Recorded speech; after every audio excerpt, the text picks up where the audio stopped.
2024 most anticipated movies in Telugu. 2024 సంవత్సరంలో most hyped movies, అలాగే నాకు ఎక్కువ ఇంట్రెస్ట్ గా ఉన్న మూవీస్ ఏంటి, నాకే కాదు చాలా మంది ఎక్కువ వెయిట్ చేస్తున్న మూవీస్ ఏంటో ఈ వీడియోలో తెలుసుకుందాం. ఆ మూవీస్ ఏంటో తెలుసుకునే ముందు మన ఛానల్ కి ఫస్ట్ టైం వస్తే వీడియోని లైక్ చేసి సబ్స్క్రైబ్ చేసి నన్ను సపోర్ట్ చేయండి. నేను ఒక ఆర్డర్ లో మూవీస్ గురించి చెప్తున్నా. నెంబర్ 1 అంటే అన్నిటికన్నా దానికి ఎక్కువ హైప్ ఉందని కాదు, జస్ట్ ఒక ఆర్డర్ కోసం చెప్తున్నా అంతే. ఇప్పుడు నేను చెప్పబోయే సినిమాలన్నింటికి హైప్ ఎక్కువగానే ఉంది. ఇక ఆ సినిమాలు ఏంటో చూద్దాం. Number 1 OG. Sujeeth run Raja run cinema తర్వాత 5 ఏళ్ళు గ్యాప్ తీసుకుని సాహోతో వచ్చాడు. ఆయన టేకింగ్ బాగున్నా మూవీ సక్సెస్ కాలేదు, కానీ సుజిత్కి మంచి మార్కులే పడ్డాయి. సాహో తర్వాత మళ్ళీ 5 సంవత్సరాలు గ్యాప్ తీసుకొని తన ఫేవరెట్ హీరో అయిన పవన్ కళ్యాణ్తో ఓజీ మూవీ తీస్తున్నాడు.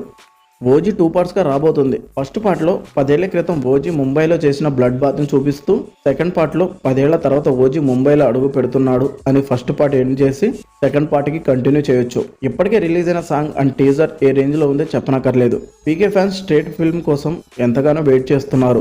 వాళ్ళందరికీ ఆకలి తీర్చే సినిమా ఇది. అంతేకాదు, ఒక ఫ్యాన్ బాయ్ మూవీ తీస్తే ఎలా ఉంటుందో సుజిత్ ఈ సినిమాతో చూపించబోతున్నాడు. తమన్ మ్యూజిక్ కూడా నెక్స్ట్ లెవెల్లో ఉండబోతుందని టీజర్లో చూసాం. తమన్ పీకే సినిమాలకే ఎందుకు మ్యూజిక్ బాగా ఇస్తున్నాడు అనుకుంటా. ఎందుకంటే భీమ్లా నాయక్, వకీల్ సాబ్ మూవీస్ కి బీజిఎం ఏ రేంజ్ లో ఉందో చూసాం. ఇప్పుడు ఓజీకి దానికి మించి ఉండబోతుందని అనిపిస్తుంది. పీకేకి బాలయ్యకి తప్ప తమన్ మంచి మ్యూజిక్ ఎవరికి సరిగా ఇవ్వలేదనే చెప్పాలి. సో ఓజీ, సుజిత్, తమన్, పీకే కలిసి ఏ రేంజ్ లో సునామీ సృష్టిస్తారో చూడాలి. నెంబర్ 2 కల్కి. ప్రభాస్, నాగాశ్విన్ కాంబినేషన్ లో వస్తున్న కల్కి మూవీపై హైప్ ఏ రేంజ్ లో ఉందో స్పెషల్ గా చెప్పనవసరం లేదు. ఇది పాన్ వరల్డ్ మూవీగా రాబోతుంది. అసలు ఈ కాన్సెప్ట్ కి పిచ్చెక్కిపోవాల్సిందే. కలిని చంపడానికి కలికి రావడం, అతనికి సహాయంగా యుగ పురుషులు రావడం, వాళ్ళు చేసే యుద్ధం ఏ రేంజ్ లో ఉంటుందో అన్న స్టోరీని పిచ్చెక్కిస్తుంది. టీజర్ చూసిన తర్వాత అందరు అనుకునేది ఒకటే, ఈ సినిమా ఇంతవరకు ఎవరు చూడని సినిమాగా ఉండబోతుందని. ప్రభాస్ రీసెంట్ గా సలార్ సినిమాతో హిట్ కొట్టినా అది ప్రభాస్ రేంజ్ హిట్ కాలేదు. తర్వాత ప్రభాస్ లైనప్ లో సందీపంగా స్పిరిట్ సినిమా ఉంది, కానీ అన్ని హోప్స్ కల్కి మీదే పెట్టుకున్నారు ఫ్యాన్స్. చూడాలి ఏం జరుగుతుందో. నెంబర్ 3 పుష్ప 2. పుష్ప 1 రిలీజ్ అయ్యి 3 సంవత్సరాలు అయినా ఇంకా సెకండ్ పార్ట్ రాలేదు. కానీ పుష్ప ద రూల్ పై హైప్ మాత్రం పీక్స్ లోనే ఉంది.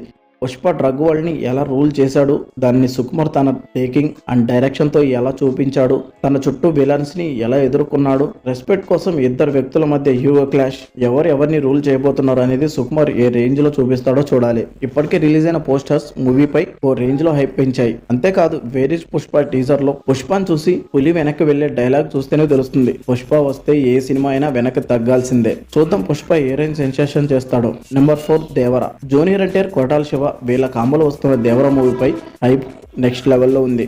దానికి కారణం మొన్న వచ్చిన టీజర్ అసలు ఈ రేంజ్ లో కొరటాల మూవీ తీస్తాడని అనుకోలేదు. ఆచార్య సినిమాతో ఘాటి తప్పిన కొరటాల దేవర సినిమాతో కంబ్యాక్ కోసం చాలా జాగ్రత్తగా కసితో ఈ సినిమా కోసం వర్క్ చేస్తున్నాడు. జూనియర్ ఎన్టీఆర్ ఎప్పుడు చూడని మాస్ రోల్లో చూస్తుంటే అసలు మామూలుగా లేదు. ఎన్టీఆర్ ని సముద్రంతో పోల్చడం, అతను బ్లడ్ తో సముద్రాన్ని తడపడం టీజర్ లో చూసి ఫ్యాన్స్ కి అయితే మైండ్ పోయిందనే చెప్పాలి.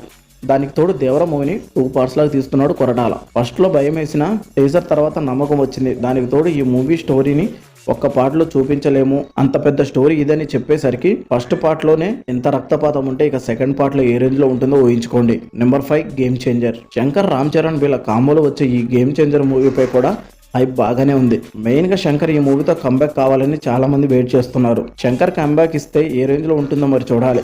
ఇప్పటికే వచ్చిన పోస్టర్స్ అండ్ టైటిల్ వీడియోతో బాగానే హైప్ ఉంది మూవీపై. పొలిటికల్ యాక్షన్ డ్రామాగా వస్తున్న ఈ మూవీ శంకర్ కి మంచి కంబ్యాక్ ఇస్తుందని అనుకుంటున్నాను. చూడాలి మరి ఏం జరుగుతుందో. ఇవే ప్రస్తుతం నాకు అనిపించిన నేను ఎక్కువగా వెయిట్ చేస్తున్న మూవీస్. మీరు ఏ మూవీ కోసం వెయిట్ చేస్తున్నారో కామెంట్ చేయండి. ఈ వీడియో నచ్చితే లైక్ చేసి మన ఛానల్ని సబ్స్క్రైబ్ చేయండి. మళ్ళీ నెక్స్ట్ వీడియోతో కలుద్దాం. జై హింద్.